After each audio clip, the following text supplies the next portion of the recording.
excursão, alguma coisa, que foi para uma piscina. E aí, quando o Rui tirou a camisa, os meninos viram que ele tinha um peitinho assim, sabe, meio pontudinho. Aí você imagina que juntou todo mundo que tinha ódio dos apelidos, porque o Rui era o opressor ali, velho. A galera olhou, aí apelidaram o Rui de peitinho de cachorra. Olha que... Eu acho, é foda, mas assim, é porque... Hoje a gente fala sobre essa coisa do bullying, né, de não... Mas a sonoridade é muito boa, né? Quando falava peitinho de cachorra pro Rui. Só que aí o Rui já abusava todo mundo mesmo, só que passou o tempo, o Rui estilou. Aí ele falou pra mãe dele foi pro colégio reclamar. Aí teve que a professora chegar pra gente e dizer: olha, chamei vocês aqui porque eu quero dizer o seguinte, viu? Não quero saber de ninguém mais chamando o Rui de peitinho de cachorra. Que seja a última vez que chamaram ele de peitinho de cachorra aqui, porque não existe isso de ficar chamando o menino de peitinho de cachorra. Eu acho que a professora ela tinha um pouquinho de raiva, que ela fazia questão de, na bronca, repetir. Eu acho que ela pensou, é a última vez que a gente vai chamar, mas a gente vai chamar muito. Ela... Então vem cá, Rui.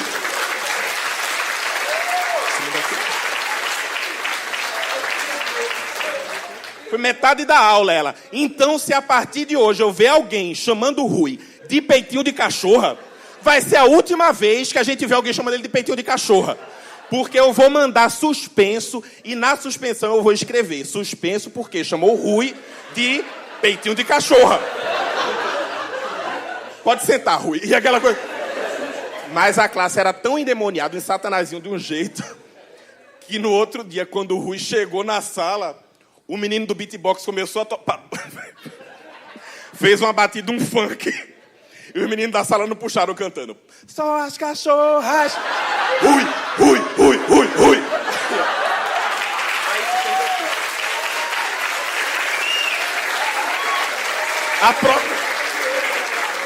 A própria professora não se aguentou na hora. Ela dançou mesmo. Ela fez aquilo.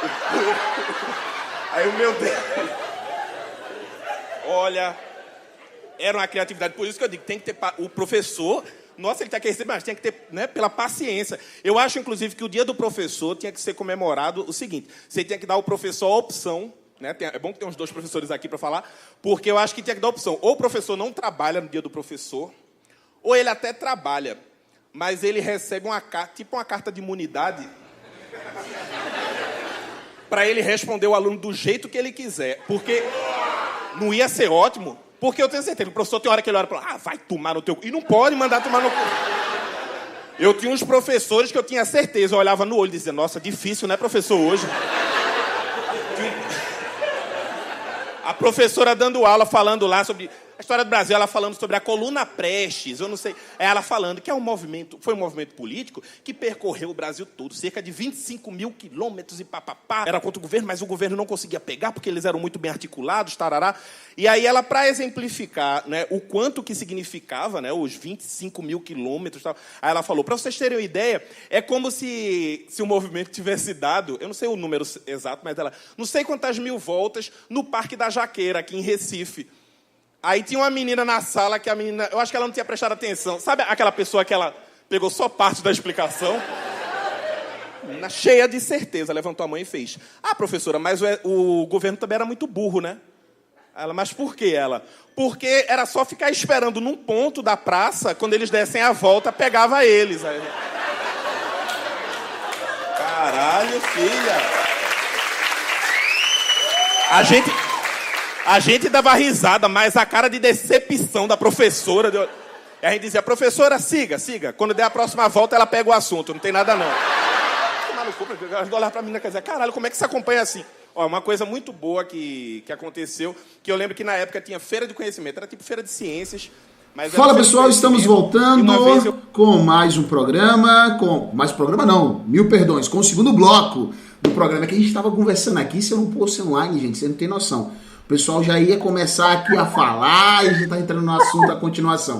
Mas eu não vou me alongar muito, a não ser, temos uma pergunta aqui que não foi respondida no decorrer do programa, a gente faz já. Mas eu quero continuar falando justamente do que a gente estava falando aqui agora, gente, na pausa, certo? Sobre o veneno, né? O Leonardo compartilhou aí com a gente situações onde acontece isso, da situação do estudo da gente, do ensino da gente, né? dessa cobrança de marqueteira, dessa cobrança banqueira, né, que a gente tem, e que, sinceramente, eu não sei se vocês pensam se isso tem uma perspectiva de mudança ou não tem. Eu acho que o único meio é ter portas diferentes onde a gente pode encaixar o filho, eu digo assim, vou dizer o mínimo, de entrar na universidade. Dê outros meios, além de Enem, além de uma prova de vestibular, dê outros meios. Um monte de país faz assim, um monte de país dá outros meios de você entrar e você galgar um ensino. O ensino superior é meramente o básico do básico. A gente aqui, o básico do básico da gente é o ensino médio, né? O brasileiro, o básico do básico é ter o ensino médio. Lá fora o básico é o superior. Mas você não visa o ensino superior, você visa o seu sonho. Cara, quero ser jogador da NBA. Cara, quero ser músico em tal lugar. Quero ser não sei o quê. E a faculdade é só um trajeto. Ela te abre a porta para tal seu sonho. Ela te abraça. Ah, tu quer ser isso aqui? Vamos te pegar aqui, vamos fazer isso. E no Brasil, infelizmente, a gente só tem prova. Ou é prova, ou não é, né? Mas continuando, pode continuar, gente, falando sobre... Vamos puxar aí o leque do justamente... Vamos voltar lá para a pergunta de Leonardo, né? Só dar um refresh aí na pergunta, Leonardo, só para a gente ir. É verdade que você fez pra gente. Eu fiz uma pergunta no primeiro bloco e me perdi aqui agora.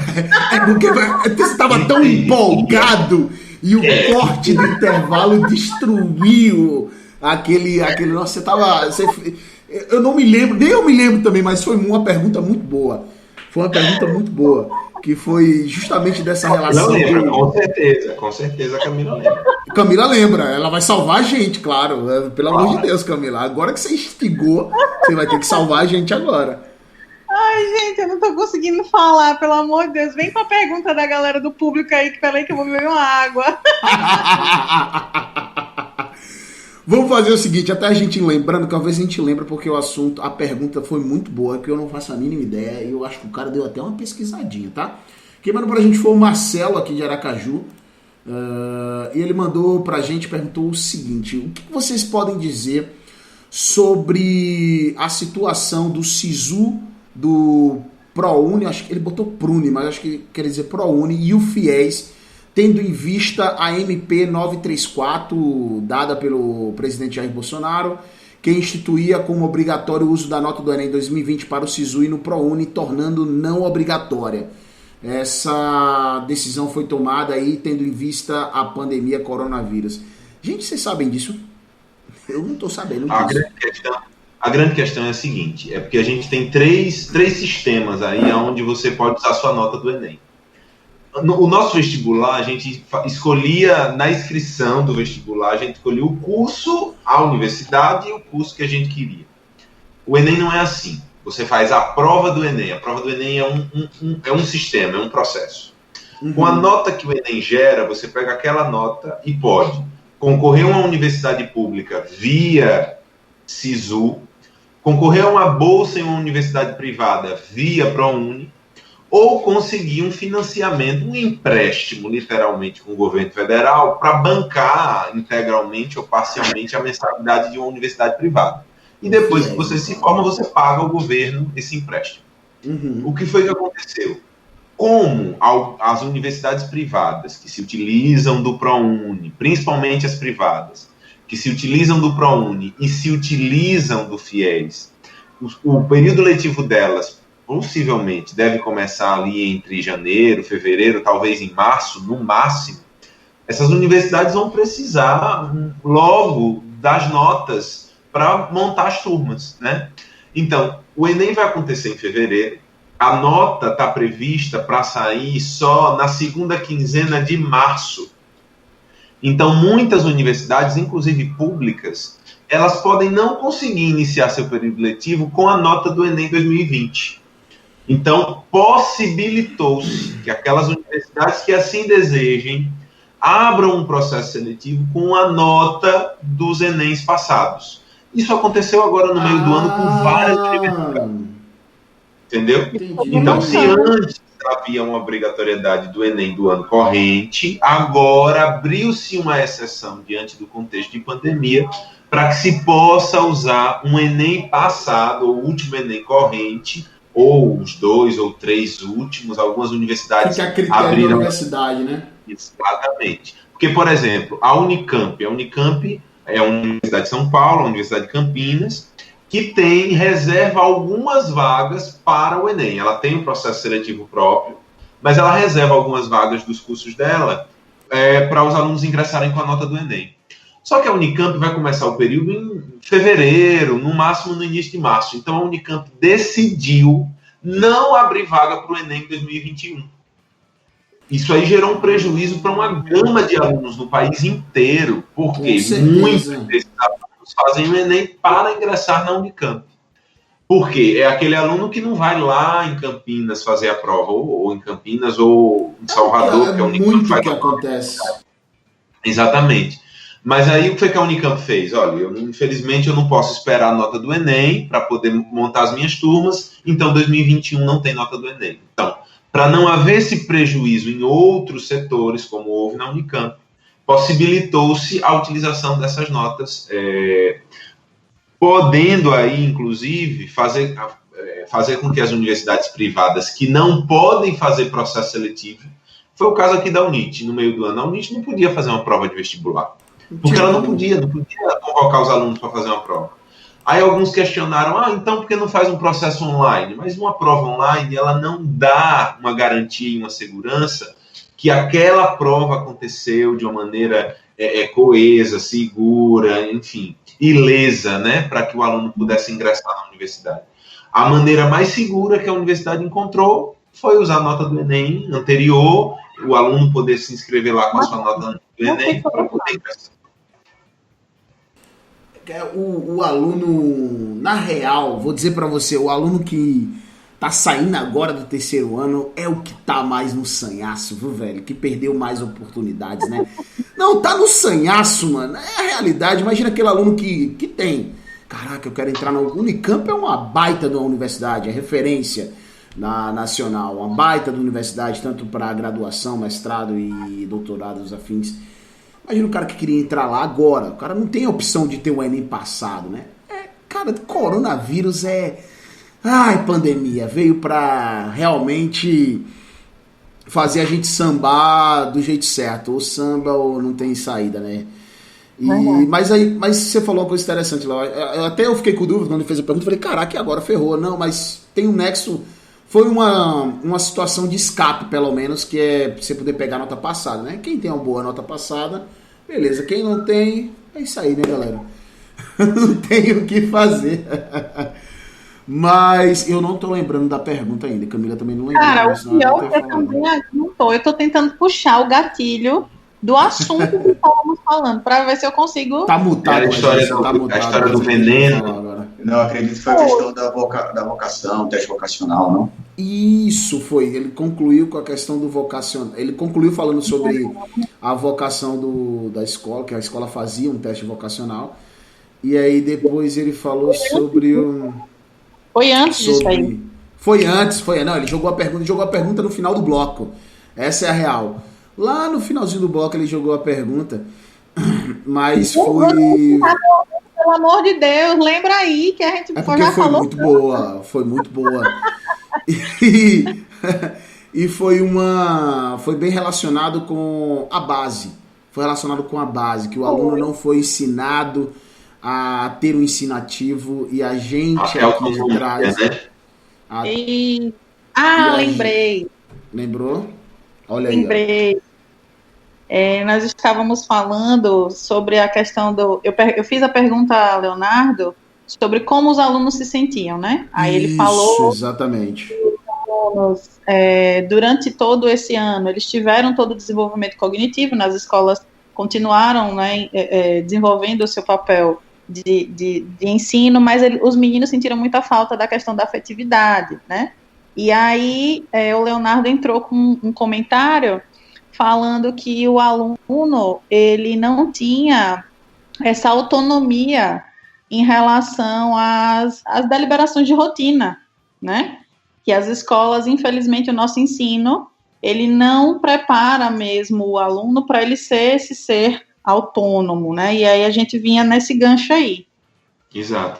O processo educacional brasileiro, ele faz uma lógica de educação inversa, completamente inversa. Porque ele foca no conteúdo. A escola ensina conteúdo. Na realidade, o que a escola deveria ensinar ao aluno não era conteúdo, deveria ensinar o aluno a aprender. Porque quando a escola ensina o aluno a aprender, ela consegue, de fato, levá-lo ao conteúdo por consequência. Sim. Mas não é ela que dá o conteúdo, não é o professor que dá o conteúdo. Afinal de contas, nesse processo de formação de um jovem que precisa aprender, a primeira coisa que ele precisa é aprender a aprender e não aprender o conteúdo. Então, é por isso que a gente tem um processo educacional que torna o aluno dependente e não autônomo. Totalmente dependente, é impressionante. Dificuldades, né, Leonardo? Por isso que eles sentem tantas dificuldades nessa modalidade online. Porque o aluno precisa ser totalmente autônomo, né? Ele precisa ir em busca daquilo ali que está sendo disponibilizado, né?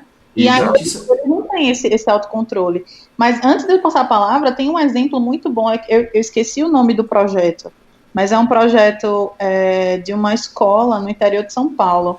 Gente, não, mentira, Camila, eu ia falar disso agora. Não, você roubou de mim. Você leu minha mente e roubou de mim esse projeto. Fantástico, porque é o seguinte, lá... É genial esse projeto.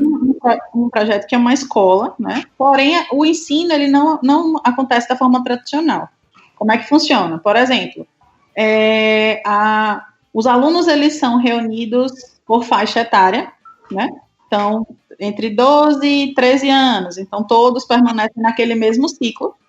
E eles vão aprendendo os assuntos que são comuns àquelas faixas, que a gente sabe que geralmente são bem parecidos, tipo 6º e 7º ano, 8º e 9º ano, os assuntos são muito similares, pelo menos na minha área, né, na área de linguagem.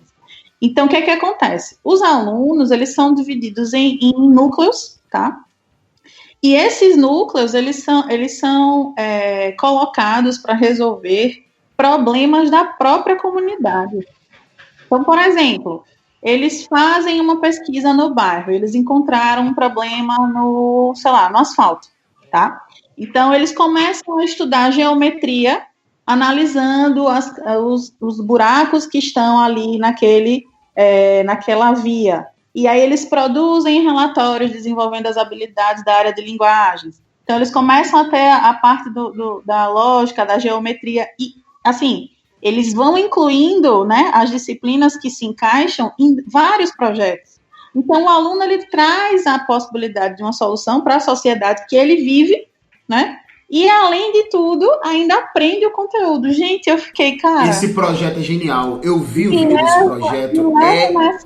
Eu quero conhecer isso de perto, cara. É surreal. É surreal, assim. Os professores são vistos até como... Cara, eu achei genial. Vocês vão até rir. Mas o que eu achei mais genial é que tem hora que aparece o professor de matemática, o cara tá de camisa, bermuda e chinelo, e ele é o mentor dos caras ali, entendeu? Tipo assim, é um ambiente totalmente focado no afeto, etc., mas com muito assunto. Tipo, os moleques estão empolgados ali pra tentar aprender aquele assunto, pra resolver um problema ali. O mais importante, Stanley, desculpa te cortar. Você falou que a gente tem que... Não, tem que cortar mesmo, tem mesmo. O mais importante é que você comece a desconstruir essa visão do aluno, que a gente escuta toda hora em sala de aula. Mas pra que eu aprender isso? Eu vou usar isso em quê? Né? Então, você coloca ele para resolver um problema que ele está passando, que a comunidade que ele vive está passando. Então, ele vai, poxa, realmente, eu pensava que não ia usar geometria na minha vida nunca, mas olha aí, estou resolvendo um problema do asfalto lá, usando a geometria. Estou usando lá as regrinhas, né, de ortografia, construindo um relatório que vai ser... Tá entendendo? Estou aprendendo química, vendo como é que eu posso, né, o que é que eu posso usar de elementos, de soluções para resolver o problema. Gente, isso é que é o mais legal, porque você desconstrói essa visão que o aluno tem de chegar e dizer, mas para que eu preciso aprender isso? Por que eu nunca vou usar isso na minha vida? É isso que eles falam. Eu nunca vou precisar. Gente, do jeito que vai, a gente não vai precisar estudar nunca mais, né? Se for na visão dele. Esse é o modelo de PBL, né? Educação baseada em problemas. Isso é muito massa, porque isso faz do processo de ensino-aprendizagem uma experiência, literalmente. E aí você tira o jovem daquela condição passiva, que a gente falava antes, e ele passa a ser agente na produção do conhecimento. Então, o exemplo que você deu, ele vai lá na comunidade, na rua, entender o problema, ele parte de uma situação real, para que aí sim o conteúdo comece a fazer sentido, e de maneira transversal, né? Ele não para a aula de matemática, ele não para a aula de geografia ou para a aula de história. A partir de um problema lançado, e de maneira transversal, ele vai passando pelos conteúdos das diversas áreas do conhecimento. Multidisciplinar, completamente. Eu não sei se você tem essa mesma percepção, mas eu ainda penso que a modalidade do PBL, pelo menos até onde eu já vi, né, consegui enxergar, ainda não está atingindo o objetivo que é proposto pela metodologia, né? Porque a galera aplica de maneira mista, né? Não tem nenhuma escola aqui aplica 100% como é o modelo canadense. É ainda de maneira mista. Exatamente. E aí, né, se enchem de vangloriam porque, nossa, não, porque fácil. Gente, mas espera aí. É como eu falo muito nas formações de professores que eu faço, porque eles acham que as metodologias, né, e tecnologias educacionais, você tem que fazer assim, a torta e a direita. E não é assim. Não é assim. Propósito. Tem propósito. E o objetivo da aprendizagem é o qual? Né? Então, tudo tem que ser muito planejado, tem que ser muito amarrado. Né? Então, nesse sentido, voltando lá para o Enem, que era o assunto inicial da nossa conversa, voltando lá para o Enem, eu acho que o Enem ainda não nos levou a esse nível de processo de avaliação, não, de jeito nenhum. Mas ele deu passos comparado àquela prova de vestibular que a gente fazia da Consultec. O Enem, exatamente. O Enem deu passos. Você vai se entregar aí, hein, na sua idade. Então, o Enem, eu queria dizer que eu sou do último ano do PSS, viu? O último PSS é só para continuar. Então, o Enem deu passos nesse sentido, porque as questões do Enem, elas buscam trazer problemas, né? Os itens, aí vem as palavras que entram na moda, com as mudanças que a educação passa, pararam de chamar questão de questão e passaram a chamar de item, pararam a chamar de conteúdo e passaram a chamar de objeto do conhecimento, e aí as nomenclaturas vão mudando para o negócio ficar bonito, parecer sofisticado. Mas no final das contas é a mesma coisa. Mas o Enem, o modo como o Enem cobra, e quando ele cobra, as questões são elaboradas por nível de proficiência, na busca de analisar habilidades e competências, ele melhorou muito significativamente. Tanto é que se nós 4 formos fazer uma prova do Enem, possivelmente faremos melhor do que muitos alunos que estão no ensino médio. Porque independente de sermos bons em qualquer área do conhecimento, independente da habilidade que venhamos a ter pela formação que a gente tem, mas por quê? Porque a prova exige uma capacidade leitora, a prova exige uma percepção de mundo muito maior do que aquela prova que a gente fazia, que o professor cantava até a alternativa, que possivelmente seria. Não o problema, Leonardo, porque infelizmente a gente tem escolas que não trazem essa pegada. Não traz, isso é cara, isso não é traz, verdade. Isso é um problema. Aí vem as disparidades e que a pandemia fez com que isso gritasse ainda mais, né? Essas diferenças. Isso é fato. Agora sim, o Enem ainda não é o mundo que a gente sonha com relação a um modelo de exame ou de avaliação, mas com certeza é uns passos, né? Foram alguns passos dados. Verdade.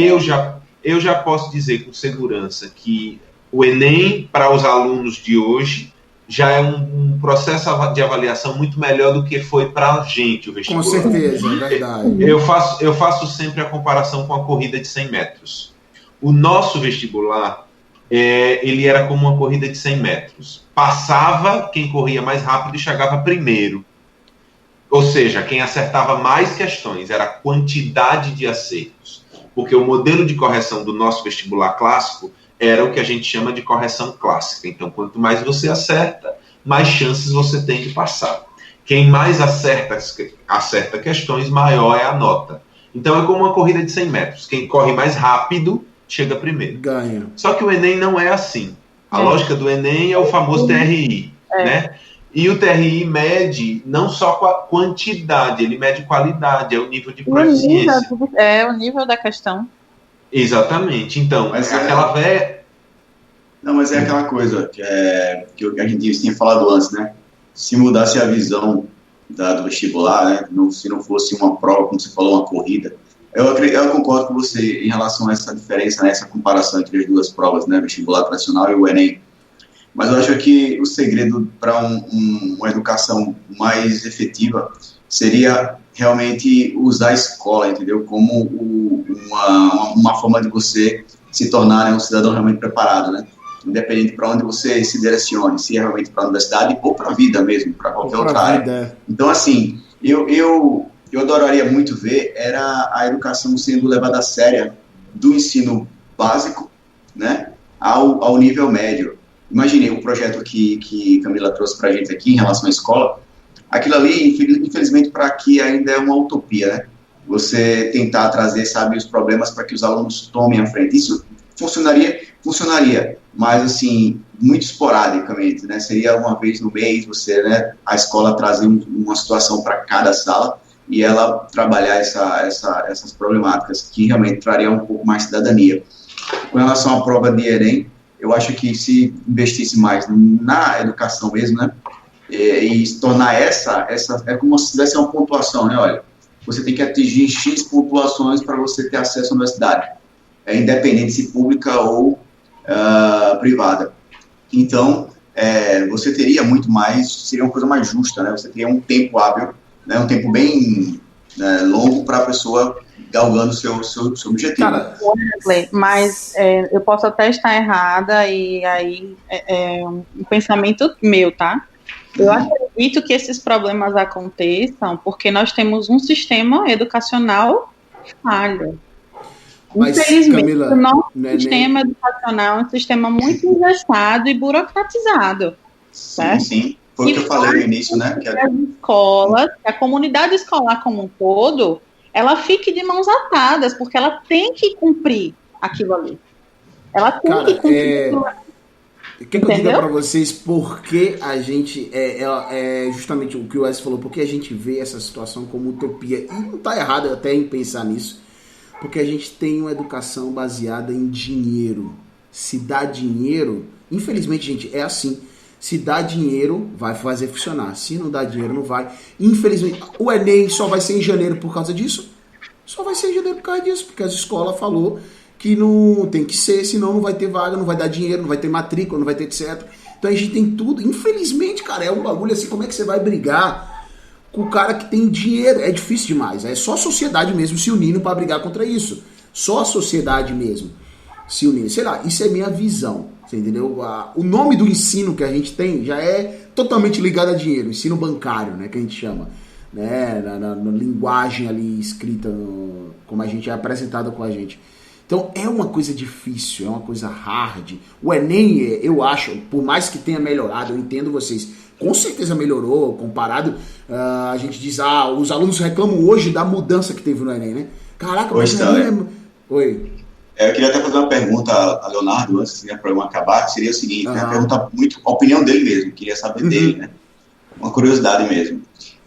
Leonardo, você acredita que o Enem deve acontecer, sim ou não, e por quê? Eu vou responder a pergunta comentando o que o Stanley acabou de dizer, com relação à mudança do Enem. A mudança do Enem não foi porque as escolas exigiram que ele mudasse para janeiro. Vocês estão me ouvindo bem, não estão? Estamos perfeitamente. Pronto.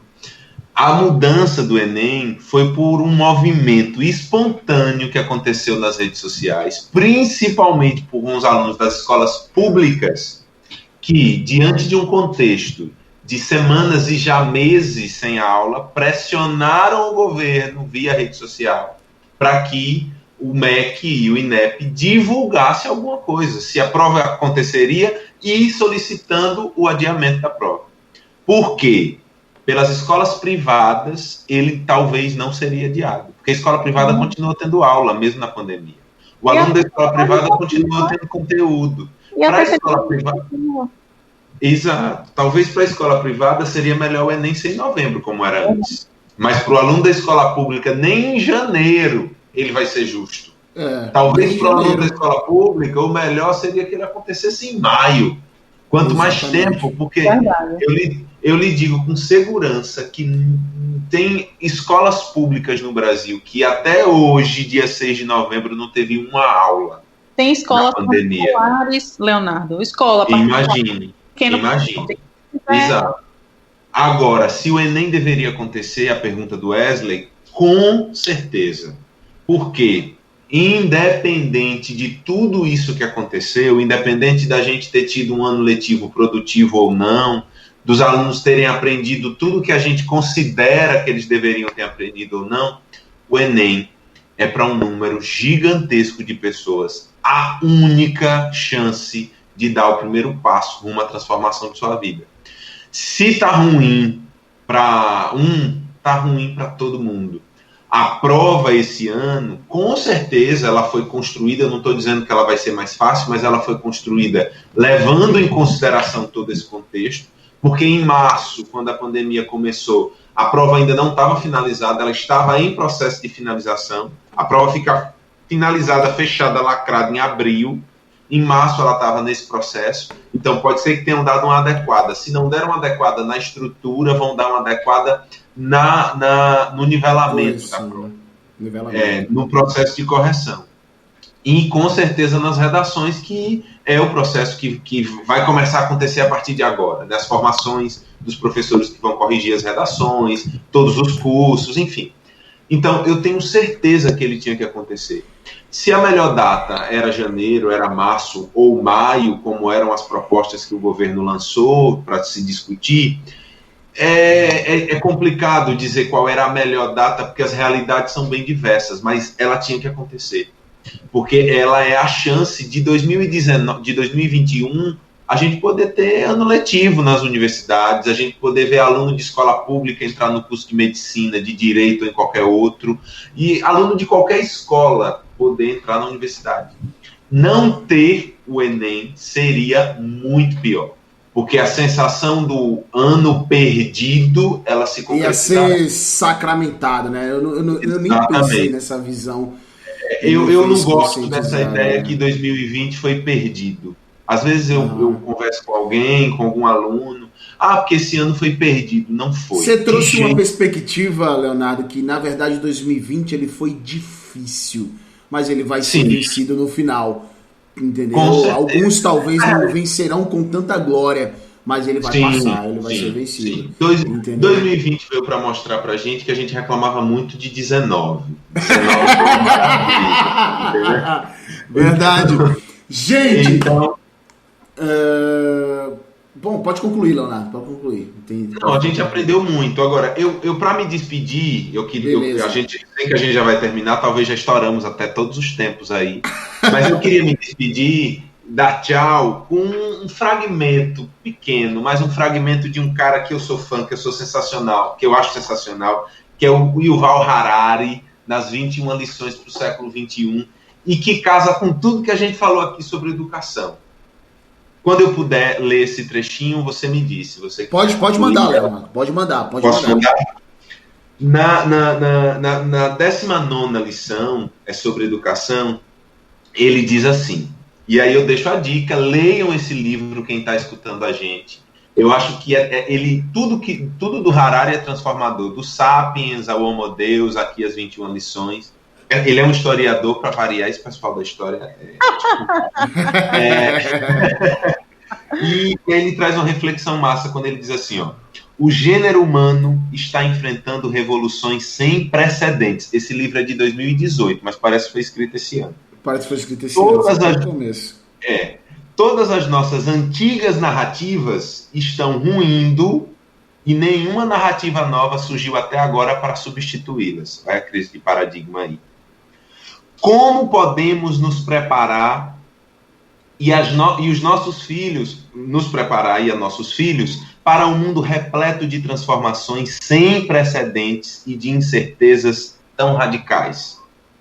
O bebê nascido hoje terá 30 anos por volta de 2050. Se tudo ocorrer bem, este bebê ainda estará por aí em 2100.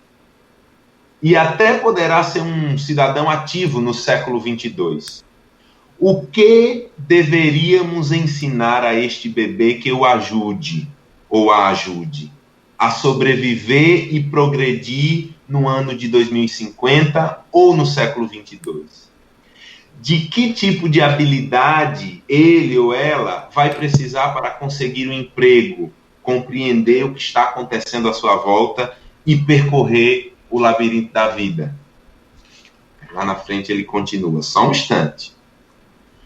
Se alguém lhe fizer uma descrição do mundo em meados do século XXI, ela ia soar como ficção, se alguém tivesse feito isso no passado, né? Uhum. Provavelmente você diria que era falsa. Mas se alguém lhe fizer uma descrição do mundo em meados do século XXI e ela não soar como ficção científica, certamente é falsa.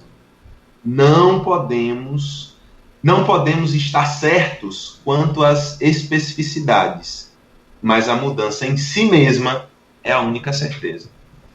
É o que Camila disse no início. Nada é fixo, tudo está se transformando, tudo é volátil. E 2020 parece uma ficção científica mesmo. A gente... Deu na nossa cara. É óbvio, parece tipo...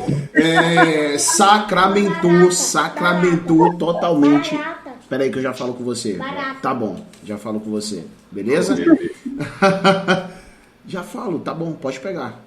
O filhote aqui veio aqui já assustado já. Dá um oi lá, pessoal.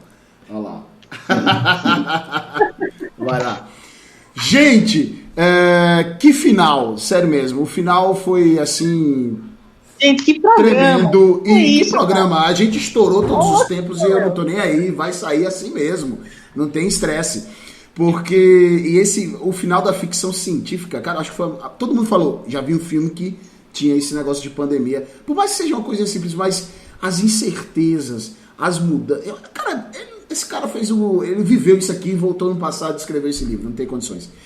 Gente, eu quero agradecer demais a presença de vocês. Grande Wesley, grande Camila, grande Leonardo. Muito obrigado por estar presente aqui no programa de hoje, certo? Acrescentou demais pro Cai na Prova. É mais um episódio marcado aí, vai ficar registrado, pode ter certeza. Quero agradecer a vocês. Pessoal, quiser dar um tchau pra galera, essa é a hora, podem falar. Fiquem à vontade aí pra puxar a voz. Primeiro nosso convidado, né? É claro. Apesar que essa frase já deu a essência, né? Mas pode falar. Agradeço demais o convite. Já me coloco à disposição quando precisarem. O que for preciso ajudar, o maior prazer em poder estar compartilhando com a galera aqui, com os ouvintes de vocês. Me tornei ouvinte agora também, às sextas-feiras. Estarei aqui ligado para aprender mais um pouco. E muito obrigado pelo convite. Muito bom conhecer vocês. Gosto demais de trocar ideia, conversar, conhecer gente diferente, gente que acrescenta. Isso é muito bom. Muito prazer. Tudo de melhor para vocês. Gente, eu queria que esse programa não tivesse fim, né? Ou que ele tivesse parte 1, 2, 3, 4, 1 milhão, porque é muito bom conversar com pessoas que, né, tem, como o Leonardo colocou, que agregam, né? Então eu fico muito feliz em estar com vocês, em ter a oportunidade de estar com vocês para falar sobre algo que eu amo de paixão, que é a educação, né? Que a gente luta com tanta força, com tanta garra. E, assim, muito grata, viu, Stanley e Wesley, por me permitirem fazer parte do projeto de vocês. Porque é realmente uma honra poder estar aqui conversando com pessoas brilhantes, vocês dois e os nossos convidados até hoje, né? Pessoas sensacionais e, assim, gratidão. Só tenho a agradecer. E a galera que assiste também, viu?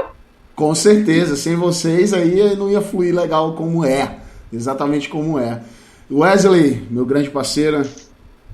Irmão, foi um programaço, né? Como sempre, a gente tem tido não sei se é sorte ou competência ou tudo junto, mas sim, sabe, graças a Deus, cada programa a gente tem entrevistado ótimas pessoas, galera muito boa e muito feliz por ter Leonardo.